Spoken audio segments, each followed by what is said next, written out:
ያችሁ እንግዳው ሁሉ ስለ ማርያም ነበር የሚይዝ። የዛሬው ደግሞ ስለ ማርያም የማይወድ እንግዳ ጣልብል እንዳጥል ስለ ማርያም። አይገርማችሁም?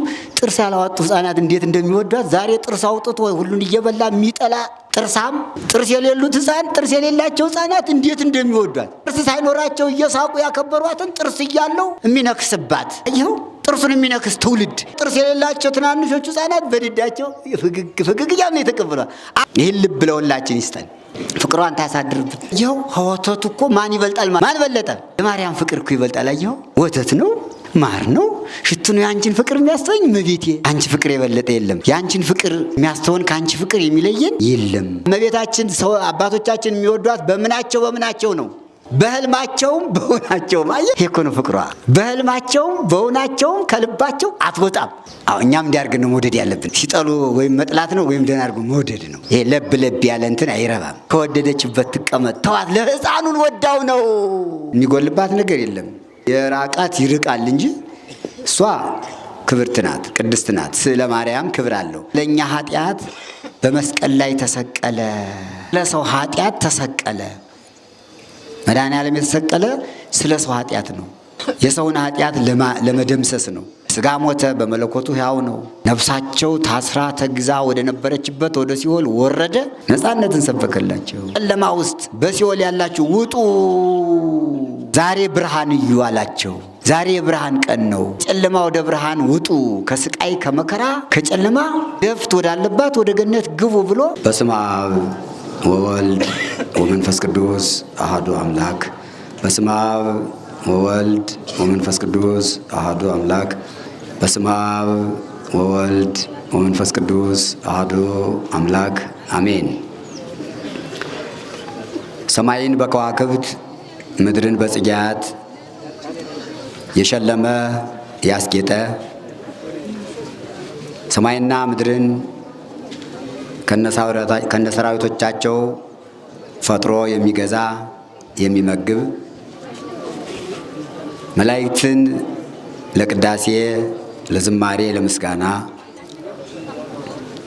ደቂቀ አዳምንም ለቅዳሴ ለምስጋና ክብሩን ለመውረስ ስሙን ለመቀደስ ክሮ አምላክነቱን ለማሰብ ፍጥረታትን ሁሉ የፈጠረ የፍጥረታት ሁሉ ባለቤት እግዚአብሔር አምላካችን ከዚህ ሰዓትና ከዚህ ዕለት ደርሰን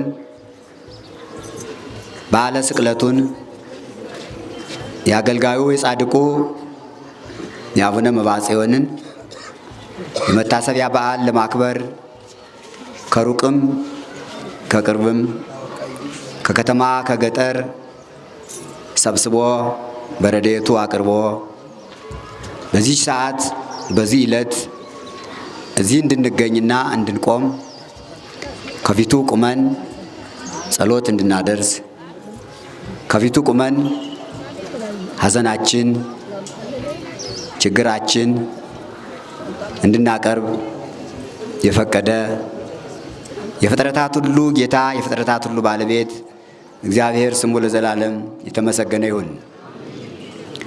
ለእናትነት የተመረጠች ለአምላክ እናት ሆና አምላክን በድንግልና ጸንሳ በድንግልና የወለደች እማምላክ ወላዲተ አምላክ ቅድስት ድንግል ማርያም ስሟ የተመሰገነ ይሁንልን። ዓለምን ለማዳን ከ6 ሰዓት እስከ 9 ሰዓት እስከ 11 ሰዓት ተሰቅሎ የዋለበት ቅዱስ መስቀሉ ክቡር ደሙ ስለፈሰሰበት በደሙ ከብሯልና ለመስቀሉ ክብር ስግደት ይሁን። በመንፈስ ቅዱስ ስም እንደምን ዋላችሁ? እንደምን አረፈዳችሁ? እንደምን ሰነበታችሁ? እንኳን ደህና መጣችሁ። እንኳን ለዚህ ዓመታዊ በዓል በሰላም አደረሰን አደረሳችሁ። አሜን። ከዋዜማው ጀምሮ ትናንት 5 ሰዓት ጀምሮ በአገልግሎት ላይ ያላችሁ የደብራችን አገልጋይ ሊቃውንትና ሌሎችም በየአድባራቱ የመጣችሁት ሁሉ እስካሁኑ ሰዓት ድረስ ሳታቋርጡ ቁማችሁ ያገለግላችሁትን አገልግሎታችሁን ይቀበልላችሁ። የቀረበውን ጸሎት የቀረበውን ማይጠንት ከፊቱ ደርሶልን ኃጢአታችን ይቅር የሚያስብል ለዓለም ሰላምን የሚያሰጥ ያድርግልን። አሁንም የቀረውን የቅዳሴውን ጸሎት አቅርበን ከቅዱስ ሥጋውና ከክቡር ደሙ ጋር ተቀብሎልን ሰላምን እንዲልክልን ቅዱስ ፈቃድ ይሁንልን። አሜን። ረሰይኩከ አምላኮ ለፈርዖን ይላል። አምላኮ ለፈርዖን የፈርዖን አምላክ አድርጌሃለሁ። የትምህርታችን ርዕስ ይሄ ይሆናል። የተናገረው እግዚአብሔር ነው። አምላክ አድርጌሃለሁ የተባለ ደግሞ ሊቀ ነቢያት ሙሴ ነው። እግዚአብሔር ያፈቅሮሙ ለጻድቃን ይላል ነቢዩ ዳዊት ደግሞ። ይህ ኦሪት ዘጸአት ምዕራፍ 7 ቁጥር 1 ላይ ተጽፏል። የፈርዖን አምላክ አድርጌሃለሁ የሚለው ቃል። ነቢዩ ዳዊት ደግሞ እግዚአብሔር ያፈቅሮሙ ለጻድቃን ይላል በመዝሙሩ መዝሙር 145 ቁጥር 8 ላይ እግዚአብሔር ጻድቃንን ይወዳቸዋል ይላል። ሙሴ በእግዚአብሔር ዘንድ ተወዳጅ ነው። አይመርኩከ ሙሴ እምኩሎሙ ደቂቀ እስራኤል፣ ሙሴ ከእስራኤል ልጆች ለይቼ አንተን ወድጄሃለሁ ብሎታል እግዚአብሔር። እግዚአብሔር ሲወድ ብዙ ታምራት ያደርግላቸዋል ለወዳጆቹ። ለታላቁ ለየዋሁና ለደጉ ለሙሴ ደግሞ የሰጠው ትእዛዝና መመሪያ የፈርዖን አምላክ አድርጌሃለሁ ነው ያለው። እንግዲህ ለሰው የተሰጠ ጸጋ ይህ ነው። አዳም የጸጋ አምላክ ሆኖ ተፈጥሮ ጠላት ዲያብሎስ ዕፀ በለስን እንዲበላ አድርጎ አምላክነቱን የጸጋ አምላክነቱን አስወስዶበት ነበረ። እግዚአብሔር ግን ቸር ስለሆነ በአዳም የታጣውን የጸጋ አምላክነት በታላቁ ነቢይ በሙሴ መለሰው። ቃሉን የፈርዖን አምላክ አድርጌሃለሁ ብሎ የሰውን የጸጋ አምላክነት የቅዱሳንን የጸጋ አምላክነት እግዚአብሔር በሙሴ መለሰው። እንዲህ ያለ ሰው ያሳጣን እግዚአብሔር። አዎ የተወሰደውን የሚያስመልስ የወጣውን የሚመልስ ሰው ያስፈልጋል። ሙሴ አዳም ያስወሰደውን የጸጋ አምላክነት ያስመለሰ ትልቅ ሰው ነው። ትልቅነቱ ደግሞ በየዋህነት ነው፣ ቅንነት ነው፣ ደግ ነው። በጣም የዋህ ራሱን አሳልፎ ለዘመዶቹ ለወገኖቹ ለእስራኤል የሰጠ እስከ ሞት ድረስ እነሱ ከሚሞቱ እኔ ልሙት ብሎ ራሱን የለወጠ አባት ስለሆነ እግዚአብሔር ደግሞ አንተ አምላክ ሁናቸው አለው። አይቶ መርምሮ ነው ሁሉም ነገር የሚገኝ በመቸኮል ሳይሆን በማስተዋል አምላክ አድርጌሃለሁ አለው። እንግዲህ ለሰው የተሰጠው ጸጋ እኮ ነው። ለአበው ለቅዱሳን የተሰጠው ሀብት ይሄ ነው። አምላክነቱ ግን የጸጋ የስጦታ እግዚአብሔር ያገኘው እንጂ የባህሪ የራሱ አይደለም፣ እንደ እግዚአብሔርም አይደለም። ግን እግዚአብሔር በቸርነቱ በባህሪው የሚሰራውን ስራ ሁሉ ለቅዱሳን የጸጋ አድርጎ ይሰጣቸዋል። የጸጋ አድርጎ ይሰጣቸዋል። ሰማይን ማን ያወጣል? ማን ነው? ፀሐይን ማን ያወጣል? እግዚአብሔር። ማን ያገባል? እግዚአብሔር። ጨረቃን ማን ያወጣል? እግዚአብሔር። ማን ያገባል? ይህ የባህሪ ይባላል። የእግዚአብሔር የባህሪ ስልጣን ይባላል። ይህንን ግን ለሰዎች የጸጋ አድርጎ ሰጥቷቸው ኢያሱ የተባለው አባት ፀሐይን አቆመ እንደ እግዚአብሔር።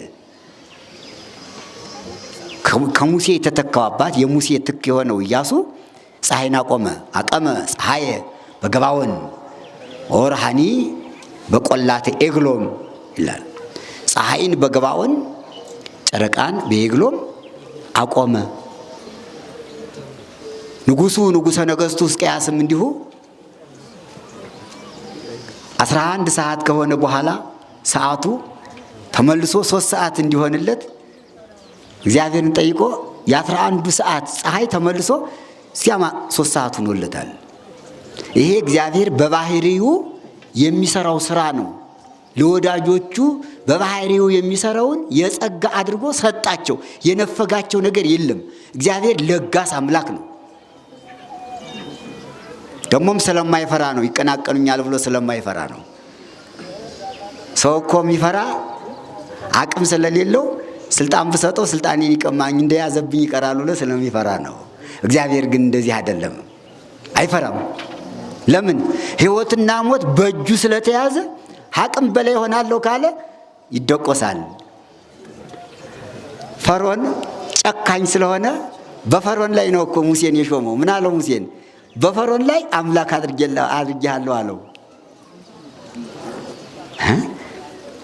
እንግዲህ ሙሴ በፈርዖን ላይ የጸጋ አምላክ ሆኖ ከተሾመ ምን ይስራ? ምን ይሰራ ይሆን? መጽሐፍ ቅዱስ ምን ይላል እዚህ ላይ? እግዚአብሔር በስልጣኑ በባህሪ ስልጣኑ በአምላካዊ ስልጣኑ የሚያደርገውን ታምር ሁሉ ሙሴ እንዲያደርግ ፈቀደለት። ሙሴ ብዙ ታምራት አድርጓል። 11 ታምራት አድርጓል። ኦሪት ዘጸአት ምዕራፍ 12ን ተመልከቱት። ጨለማ አድርጓል። በግብፃውያን ላይ ጨለማ አምጥቶባቸዋል። ትንኝ፣ ዝንብ፣ ጓጉንቸር አምጥቶባቸዋል። ክፉውን በፈርዖን ላይ እስከ ሞተ በኩር ይባላል። የበኩር ልጆቻቸው እስኪሞት ድረስ በግብፃውያን ሙሴ በጸጋ አምላክነቱ ብዙ ታምራት አድርጓል። በጸጋ ውሃቸውን ደም አድርጎታል። የግብፃውያንን የፈርዖንን ቅኝ ግዛት ለወጠውና ፈርዖን የእስራኤልን ሕፃናት ደም ስላፈሰሰ እግዚአብሔር ደግሞ በሙሴ አድሮ የግብፃውያንን ወንዝ ውሃ ደም አደረገው። ለወጠው። ስራ ለሰሪው እሾህ ላጣሪው እንደሚባለው። በበጎው ስናየው ደግሞ የሙሴ አምላክነት በጣም ደስ የሚል ነው። አዎ በግብፃውያን በነፈርዖን ላይ ይህንን ታምራት እንዳደረገ ሁሉ ለዕብራውያን ደግሞ መና ከደመና ወረደላቸው። የእግዚአብሔርን ስራ፣ የቸርነቱን ስራ፣ የፍርዱን እንዲፈርድ አደረገ። የቸርነቱን ደግሞ ውሃ ቢጠማቸው ከደንጊያ ውሃ ፈለቀላቸው ሙሴ። ይህን ነው እንግዲህ አምላክ አድርጌሃለሁ ያለው። መና ለማውረድ ነው። ውሃ ከደንጊያ ለማፍለቅ ነው። እነዚህ አባቶቻችን አዳ አማልክት ዘበጸጋ ይባላሉ፣ መግበዋልና። ሙሴ መና ወርዶ ስለመገበ የጸጋ አምላክ ተባለ። ውሃ ከደንጊያ አፍልቆ ስላጠጣ የጸጋ አምላክ ተባለ። ይህ ብቻ አይደለም። በብትሩ የኤርትራን ባህር ከፈለ። ይህም የጸጋ አምላክነቱ ነው። በትር ውሃን እንዴት አድርጎ ይከፍላል? እግዚአብሔር ካልሰጠ፣ ጸጋውን ካላጎናጸፈ፣ ቸርነቱን ካልሰጠ እንኳን በብትር በጀልባ መሻገር አይቻልም። ጀልባም ይሰጥማል። እግዚአብሔር ካልፈቀደ እንኳን በብትር ባህር መክፈል ይቅርና ታላቁ ጀልባ ይሰጥማል፣ ሰጥሞ ይቀራል። የብዙ ሰዎች ጀልባ ሰጥሟል። ለሱ ግን ጸጋውን ስለሰጠው ብትሩን እንዲህ አድርጎ ባህር ኤርትራን እንዲህ አድርጎ ባማተበ ጊዜ ከፈለው። ነሳ ሙሴ በትረ ጸለየ፣ ወደ እግዚአብሔር አመለከተ፣ ብትሩን አነሳ፣ ባህሩን አማተበበት በትምህርተ መስቀል። ባህሩ ያን ጊዜ ተከፈለ። ማንን ለማሻገር? እስራኤል ለማሻገር። ይህ ነው ጸጋ፣ የጸጋ አምላክ የተባለው በበጎ ስራው። ይህ ብቻ አይደለም የሙሴ የጸጋ አምላክነት። እዚህ አሁን የምናያቸው 3 ጽላት ቆመዋል። እዚህ አንዱ ታቦተ መድኃኔ ዓለም ነው። ሁለተኛው ታቦተ መስቀል ነው። ሶስተኛው ታቦተ መብዓ ጽዮን ነው። ለሙሴ እግዚአብሔር ጽላቱን አዘጋጅቶ ከጽላቱ ላይ 10ን ቃላት ጽፎ አልፋቤጣ የውጣ ወኦ ብሎ ለሙሴ በእጁ ሰጥቶታል። ይሄ የጸጋ አምላክነት ነው። ለሙሴ ከእግዚአብሔር ዘንድ ጽላትን መቀበል በታቦቱ ላይ የተጻፈው 10ቱ ቃላት ሕግ ነው። የእግዚአብሔርን ሕግ የተቀበለ ሙሴ ነው። ሕገ እግዚአብሔር በጽሑፍ ላይ ሰፍሮ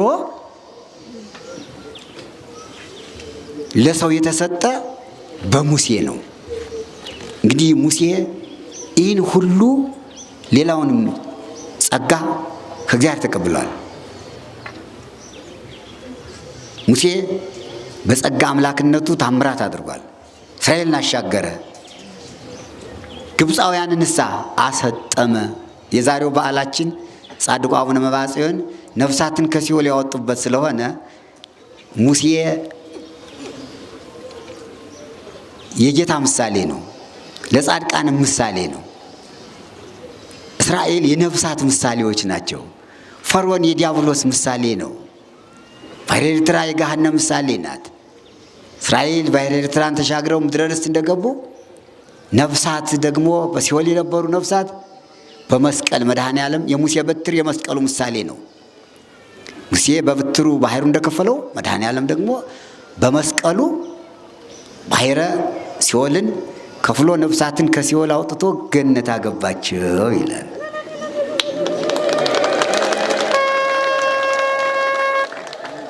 ይህ የጸጋ አምላክነት በሙሴ ብቻ ተወስኖ የቀረ አይደለም። ከሙሴም በኋላ ለሌሎቹ ቅዱሳን አበው ለነ ኤልያስ ለነ ኤልሳ ይህ የጸጋ አምላክነት ተሰጥቷቸው ሙት አስነስተዋል፣ ድውይ ፈውሰዋል። የሙሴን የጸጋ አምላክነት ነቢዩ ኤልያስ እንደተቀበለው ሙሴ ባሕረ ኤርትራ እንደከፈለ ኤልያስ ደግሞ በሐሜለቱ በመጠምጠሚያው ፈለገ ዮርዳኖስን ከፈለው ይላል። የጸጋ አምላክነት እስመ መንፈሰ ነቢያት ይትየዘዝ ለነቢያት ይላል ሐዋርያው ቅዱስ ጳውሎስ በቆሮንቶስ መልእክቱ ምዕራፍ 14 ላይ 12 ላይም አለ። የነቢያት ሀብት ለነቢያት ይሰጣል። የሙሴ ሀብት ለኢያሱ፣ የኤልያስ ሀብት ለኤልሳ፣ የጳውሎስ ሀብት ለደቀ መዝሙሩ ለጢሞቴዎስ፣ የጴጥሮስ ሀብት ለደቀ መዝሙሩ ለቀሌምንጦስ ተሰጥቷልና አይለ የጸጋ አምላክነት ለነቢያት ለሐዋርያት ተሰጥቷል። ቅዱሳን አባቶቻችን ሐዋርያት አማልክት ዘበጸጋ ሆነው ብዙ ስራ ሰርተዋል። መድኃኔ ዓለም ክርስቶስ በዕለተ ዓርብ ያደረገውን እነሱም አድርገዋል። ከሰማየ ሰማያት ወርዶ ከቅድስት ድንግል ማርያም ተወልዶ በመልተ መስቀል ተሰቅሎ በመስቀል ላይ ተሰቅሎ ስለኛ ኃጢአት ውሏል። ቅዱስ ጴጥሮስ ሲገልጽ እንዲህ ይለዋል በአንደኛ መልእክቱ ምዕራፍ 3 እና ምዕራፍ 2 ላይ ወበእንተ ኃጣውኢነ ተሰቅለ ዲበ ዕፀ መስቀል በሥጋሁ ስለኛ ኃጢአት በመስቀል ላይ ተሰቀለ። ወበእንተ ኃጣውአ ሰብ ተሰቅለ ስለ ሰው ኃጢአት ተሰቀለ። መድኃኔ ዓለም የተሰቀለ ስለ ሰው ኃጢአት ነው። የሰውን ኃጢአት ለመደምሰስ ነው። ሞተ በሥጋ ወሐይወ በመንፈስ በሥጋ ሞተ፣ በመለኮቱ ሕያው ነው። ወረደ ሀበ እለ ሙቅህታት ነብር ነፍሶሙ ነፍሳቸው ታስራ ተግዛ ወደ ነበረችበት ወደ ሲኦል ወረደ። ወሰበከ ሎሙ ጊዛነ ነፃነትን ሰበከላቸው። ነፃነትን ሰበከላቸው። ለውስተ ሲኦል ጻው ወለውስተ ጽልመት ተከሰቱ ወሪው ብርሃነ በጨለማ ውስጥ በሲኦል ያላችሁ ውጡ፣ ዛሬ ብርሃን እዩ አላቸው። ዛሬ የብርሃን ቀን ነው። ከጨለማ ወደ ብርሃን ውጡ፣ ከስቃይ ከመከራ ከጨለማ እረፍት ወዳለባት ወደ ገነት ግቡ ብሎ መድኃኔ ዓለም ክርስቶስ በኃይለ መስቀሉ በቸርነቱ ነፍሳትን አውጥቶ ገነት አገባቸው።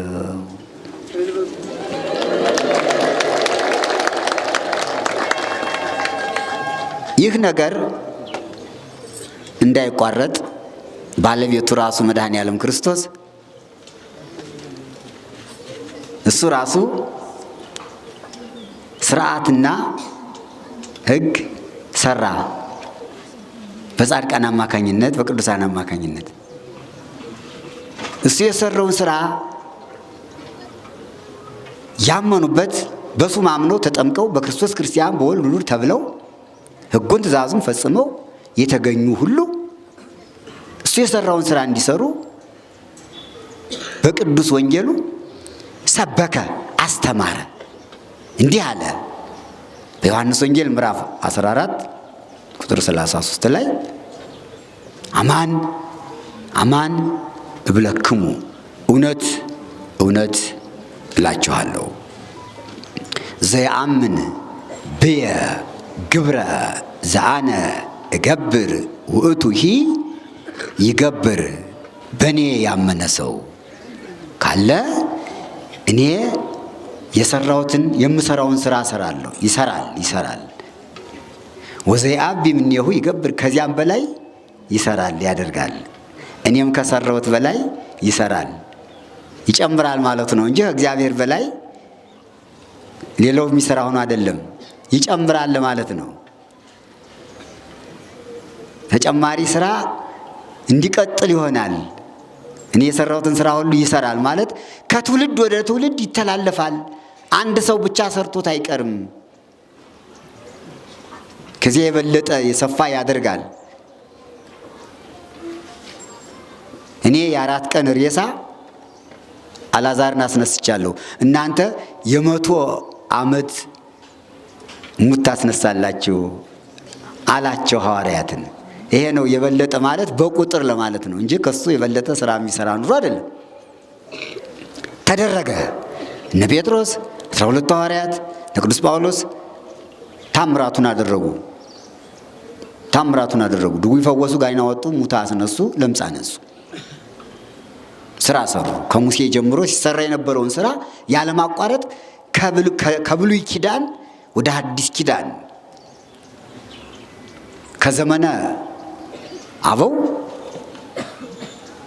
ከሕገ ልቡና ወደ ሕገ ኦሪት ከሕገ ኦሪት ወደ ሕገ ወንጌል ተላለፈ፣ መጣ። የጸጋ አምላክነቱ ማለት ነው። ለሙሴ የተሰጠው የጸጋ አምላክነት መጣ፣ ቀጠለ። እግዚአብሔር አያቋርጥም፣ እንደ ሰው አይደለም። እግዚአብሔር ቸር ነው። ስጦታው ሁልጊዜ ይሰጣል፣ አይቋረጥም። ቅዱሳን ጸጋ በረከት እንዲገኝ ፈቀደ። በከንቱ ዘነሳይክሙ በከንቱ ሀቡ፣ በጸጋ ዘነሳይክሙ በጸጋ ሀቡ። በለጋስነት የሰጠኋችሁን እናንተም ሳትነፍጉ በለጋስነት ስጡ። ዋጋ ሳትቀበሉ ሳትከፍሉ ለእኔ ሳትሰጡኝ የሰጠኋችሁን ሁሉ እናንተም እንደኔ በነፃ ስጡ አለ። በነፃ ስጡ። ልግስናውንም አብሮ ነው፣ በረከቱንም አብሮ ነው የሰጠ። እንደኔ ያላቸው እንደኔ ሁኑ፣ እንደኔ ሁኑ፣ እኔ በሄድኩበት መንገድ ሂዱ፣ የኔን መንገድ ተከተሉ፣ አስተውሉ አላቸው። ሐዋርያትን ቀጠሉ። ከሐዋርያት ከዘመነ ሐዋርያት ወደ ዘመነ ሰማዕታት ወደ ዘመነ ጻድቃን ደረሰ፣ መጣ። የጸጋው አምላክነት ጅረት እየፈሰሰ ሳይቋረጥ መጣ ወደ ዘመነ ጻድቃን። ወዳጆቹን ቅዱሳንን ለመስቀል ለመከራ ተከተሉኝ አለ። ንኡትሉኒ ኑ ተከተሉኝ አለ። የሚሰሩትንም ስራ ሲያስተምራቸው ኢመጻይኩ ጸው ጻድቃን አላህ ጣነ ለንስሐ፣ እኔ ወደዚህ ዓለም የመጣው ጻድቃንን ልጠራ አይደለም፣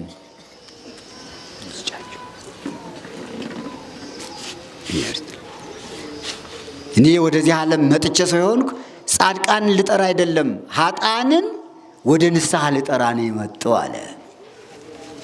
ኃጥአንን ወደ ንስሐ ኃጢአተኞችን ወደ ንስሐ ልጠራ ነው የመጣው። ዛሬ ኃጥአን የተጠሩበት ነው። ኃጢአተኞች በሲኦል የነበሩት ኃጥአን ወደ ንስሐ ወደ ገነት የተጠሩበት ቀን ነው። ይህ ቃል ነው የተፈጸመ። የማቴዎስ ወንጌል ምዕራፍ 9 ቁጥር 13 ላይ ተጽፏል። ጻድቃንን ልጠራ አልመጣሁም ኃጥአን ወደ ንስሐ ልጠራ ነው እንጂ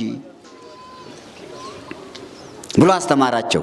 እናንተም እንደኔ ኃጥአን ወደ ንስሐ ጥሩ፣ መንግሥተ ሰማያት ቀርባለችና ንስሐ ግቡ እያላችሁ አስተምሩ አላቸው። ሰጣቸው፣ አጎናጸፋቸው። እሺ ብለው ተቀበሉ። ጠሩ፣ ብዙውን ወደ ንስሐ ጠሩ። 8000 ማህበረ እስጢፋኖስ በ3 ቀን የተጠራ ህዝብ ነው። አንድ ቀን 3000፣ አንድ ቀን 4000፣ አንድ ቀን ደግሞ እንደዚያ እያለ 8000 ማህበረ እስጢፋኖስ በቀላል ቀን የተጠራ ነው። ኃጥአንን ለንስሐ ልጠራ መጥቻለሁ እናንተም ጥሩ ስለተባሉ ጠሩት። ዓለሙን አመጡት። ትምህርት ከመምህራን ከመጻሕፍት ከልቡና ከመንፈስ ቅዱስ ነው የሚሰጥ ይላል መጽሐፍ። ከመምህራን የሚሰጥ ትምህርት አለ። ከመጻሕፍት ደግሞ የሚገኝ ትምህርት አለ። ቅዱስ ጳውሎስ ከመጻሕፍት ብዙ ይጠቅሳል። ስለ ሙሴ ይጠቅሳል። አሁን የዕብራውያን መልእክቱ ቅዱስ ጳውሎስ ወደ ዕብራውያን መልእክቱ ምዕራፍ 11 ላይ ስለ ሙሴ በታምኖ ልሂቆ ሙሴ ክደ ወልደ ወለተ ፈርዖን ከመይጥ ማን ነው? በታምኖ ልሂቆ ሙሴ ክደ ከመ ኢይበልዎ ወልደ ወለተ ፈርዖን የፈርዖን ልጅ እንዳይሉት ካደ። አላውቃትም ይቺ ተርሙት የምትባል አላውቃትም ብሎ ካደ። አሁን ቅዱስ ጳውሎስ የሚያገኘው ከመጽሐፍ ነው። መጽሐፍ ያስተምራል። መጽሐፍ መምህር ነው። መጽሐፍ ቅዱስ ያስተምራል። ወጣት ትውልድ ተመልከት፣ አንብ ጥሩ አድርገህ እስመ አእመረ ከመ ያቢ ትዕይርተ መስቀሉ ለክርስቶስ እምኩሉ መዛግብቲሆሙ ለግብፅ ከግብፃውያን ወርቅ ብር ይልቅ የክርስቶስ መከራ መስቀል እንደሚበልጥ ሙሴ ተረድቷልና ብሎ እንግዲህ በስንት ዘመን ሙሴ ክርስቶስ የሚሰቀልበትን መስቀልና ቀራንዮን እንደተረዳ አድርጎ ነው ቅዱስ ጳውሎስ ያነበበለት የጻፈለት። የአባቶች እንዲህ ነው። ጅረቱ ሲወርድ ይቀባበሉታል።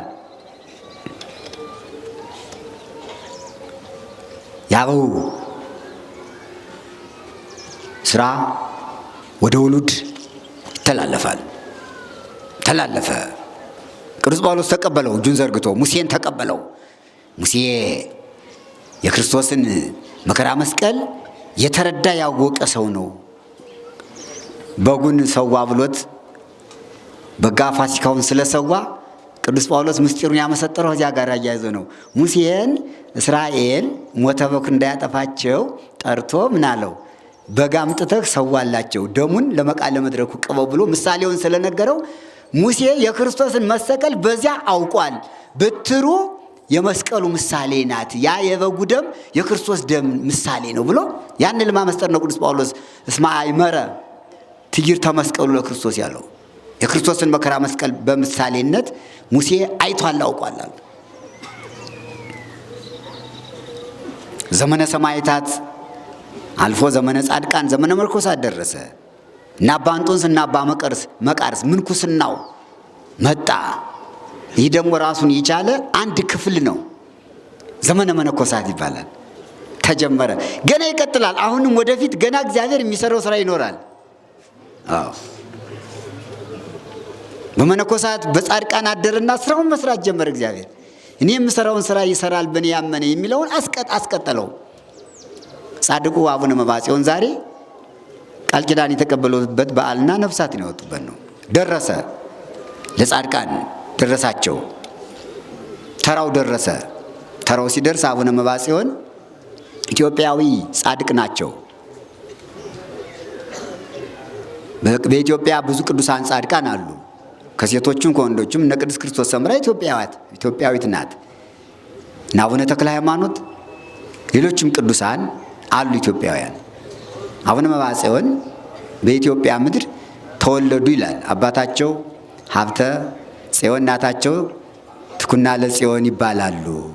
ልጅ አልነበራቸውም እና ስለተስለው እግዚአብሔርን ለምነው ልጅ ሰጣቸው። ባጭር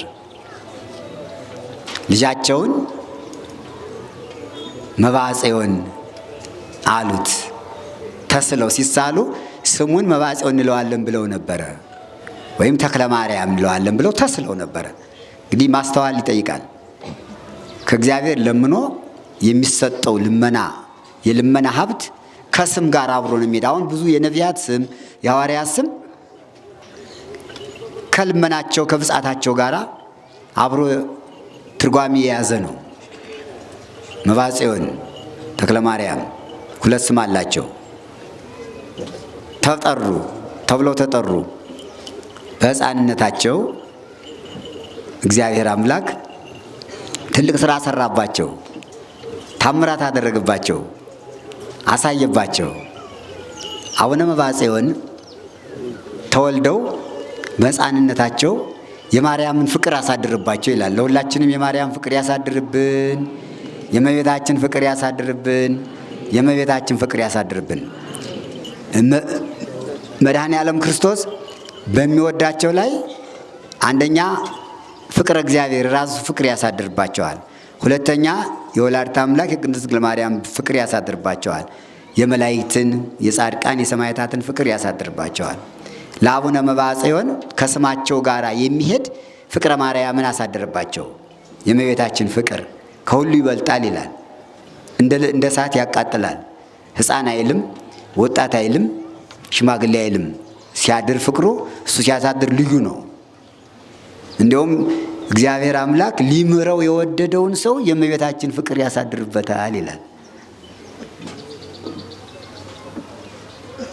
አቡነ መብዓ ጽዮን በሕፃንነታቸው ተወልደው ገና በእግራቸው መሄድ አልጀመሩም።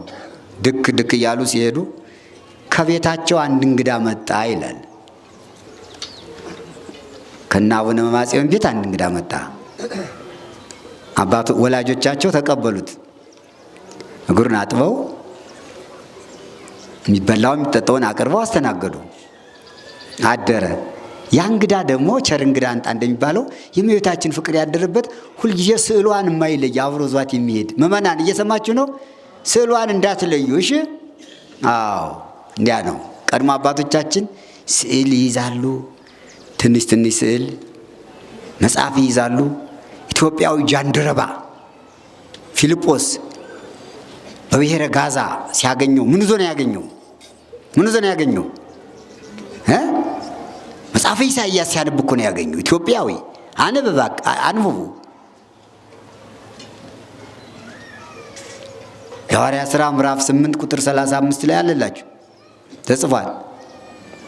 ኢትዮጵያዊው ጃንደረባ መጽሐፈ ኢሳይያስን ከሰረገላ ላይ ቁጭ ላይ ያነበር ነበር። ዛሬ ተሰራገላ ላይ ሆናችሁ ምንድነው የምታነቡ? ወጣቶች ባጃጅ ላይ ሆናችሁ ምንድነው የምታነቡ? መጽሐፈ ኢሳይያስ የምታነቡ ነው ወይስ ይችን ሞባይል መጎርጎር ነው? የምታነቡት ምንድን ነው? ውሸት፣ እውነት፣ ዝሙት? የምታዩት ምንድን ነው? ዝሙት፣ ግድያ አይደለም። ኢትዮጵያውያን አባቶቻችን መንገድ ላይ ሲሄዱ ሰረገላ ላይ መኪና ላይ ሆነው የሚያነቡ መጻሕፍተ ነቢያትን ነው። የነቢያትን መጻሕፍት ጃንደረባው የኢሳይያስን መጽሐፍ ያነብ የዛሬውን በዓል የመድኃኔ ዓለምን በዓል ተጽፎ አገኘው ይላል። ምን አለ? መጻ ከመበግ ይጠባ እንደ በግ ሊሰዋ መጣ የሚል አገኘ። ትንቢተ ኢሳይያስ ምዕራፍ 53 ቁጥር 1 ጀምሮ የተጻፈውን ደረቅ አዲስ ይባላል። ስለ ክርስቶስ ስቅለት፣ ስለ ሞቱ፣ ስለ ግርፋቱ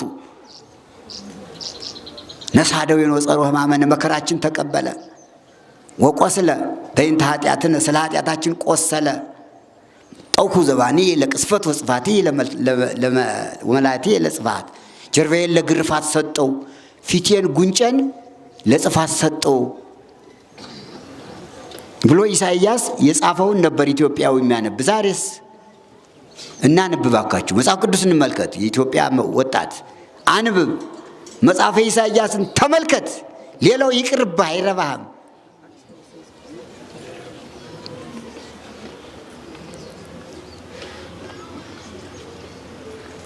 አገኘ፣ መጽሐፍ ተማረ። ተርጉምልኝ አለው።